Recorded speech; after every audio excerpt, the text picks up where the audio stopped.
এই প্রথমবার আমি রাঙামাটিতে আসলাম। বাংলাদেশের মোটামুটি সব জায়গায় ঘুরে নিলাম। এখানে পাহাড় আর লেকের একসাথে ভিউ পাওয়া যায়। বোটে ঘুরতে ঘুরতে কিছু দ্বীপে উঠি এবং ঝর্ণাও দেখতে পাই। ওয়েদারটাও বেশ ভালো ছিল। মূলত রাঙামাটি থেকে আমরা কক্সবাজার গিয়েছিলাম। ভাবলাম রাঙামাটির এই সুন্দর ব্লগটাও আপনাদের সাথে শেয়ার করি, কারণ এখানেও আমাদের সেই ভালোবাসার মানুষটার সাথে অনেক অনেক স্মৃতি আছে। ভিডিও এডিট করতে এসে বুকের মধ্যে যেন চাপ ধরছে। এই তো সবসময় আমার সাথেই ছিল, কত খেয়াল রাখতো, আমিও খেয়াল রাখতাম সন্তানের মতো। সবকিছু এখনো চোখে ভাসে, যেন মনে হয় সাথেই আছে, পাশেই আছে। এই দিনটা রাঙামাটির দ্বিতীয় দিন, কারণ প্রথম দিন আমরা সন্ধ্যায় পৌঁছাইছিলাম। সাজেক থেকে ডিরেক্ট রাঙামাটিতে আসি। তো সকাল সকাল আমরা সবাই রেডি হয়ে বের হয়ে পড়েছি। একটা বোট ভাড়া করেছিলাম রাঙামাটির এই কাপ্তাই লেকটা ঘুরে দেখার জন্য।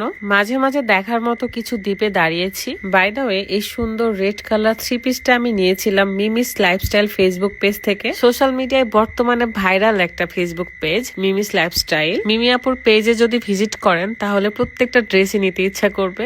আমার তো যখন যেটা ভালো লাগে তখনই সেটা নিয়ে ফেলি। পেজটা ভিডিও ডেসক্রিপশনে দেওয়া থাকবে, চেক করে নেবেন। এখানে আমি পাহাড়ি পেঁপে খাচ্ছিলাম, একটু বেশি পাকা ছিল বাট মজা লাগতেছিল। শাওন আমার জন্য নিয়ে এসেছিল এবং আমরা সবাই অনেক মজা করে খেয়েছিলাম। লেকের মাঝখানে মাঝে মাঝে এরকম ছোট ছোট নৌকা ছিল এবং তারা মাছও মারছে, যেটা দেখতে ভীষণ ভালো লাগছিল আমার। এইটার ভিউ অনেকটা সুন্দর বনের মতো, আবার অনেকটা সিলেটের মতো লাগে। আমার জীবনে প্রথমবার রাঙামাটিতে আসা, আমার খুবই ভালো লেগেছে। আমরা ঝুলন্ত ব্রিজেও ঘুরতে গিয়েছিলাম। আমরা মোটামুটি একদিনেই অনেক জায়গায় কভার করে ফেলেছিলাম। মোটামুটি 1 মাস আগের ভিডিও, সো তখন শীতের শুরু ছিল আর এই রোদটা কিন্তু মিষ্টি লাগছে। সুন্দর একটা ওয়েদারে আমরা অনেক ঘোরাঘুরি করেছি, অনেক আনন্দ করেছি, বাট আমাদের কপালে আসলে এই আনন্দ এতটুকুই ছিল। বুঝিনি এত সুন্দর পরিবেশ, এত সুন্দর ওয়েদার সবকিছুই আমাদের বিপক্ষে যাবে, আমাদের ওপর ঝড় নেমে আসবে, একবারও বুঝতে পারিনি। যদি বুঝতাম তাহলে তাকে ঘরেই বেঁধে রেখে দিতাম। প্রচন্ড ক্ষুধা লাগছে। আমরা মোটামুটি অনেক জায়গায় ঘুরেছি, আমি সব জায়গায় শুট নিতে পারিনি।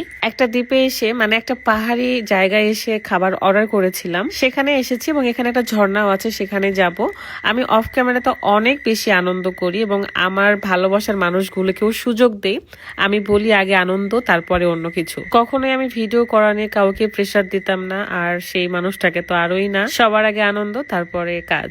যাই হোক, ঝর্ণার কাছে চলে এসেছিলাম এবং ভাবছিলাম যে যাব কিনা, অনেক মানুষ ছিল এখানে। যারা এসেছিল তারা সবাই গোসল করতে আসছে, সো আমরা আসাতে সবাই তাড়াতাড়ি গোসল শেষ করে উঠে যায়। এন্ড সেই সুযোগে সবাই যে যার মতো ফুটেজ নিচ্ছিল, কারণ কম বেশি সবাই এখানে ভিডিও বানায়। কোনো মতে আমাকে সবাই সুযোগ করে দিল যে আপু যান ঝর্ণার কাছে। এন্ড এই পানিটা এত সুন্দর ঠান্ডা ছিল। একটু পরে রাতকে নিয়ে আসি এবং রাত এই পানিটা আমার গায়ে ছিটাই দিচ্ছিল। তবে আমার ভীষণ ইচ্ছে করছিল যে এখানে একটু গোসল করলে ভালো লাগবে, বাট ড্রেস তো নিয়ে আসি নাই। কিছুক্ষণ থেকে আমরা খেতে চলে আসি, কারণ খাবার অর্ডার করে গিয়েছিলাম।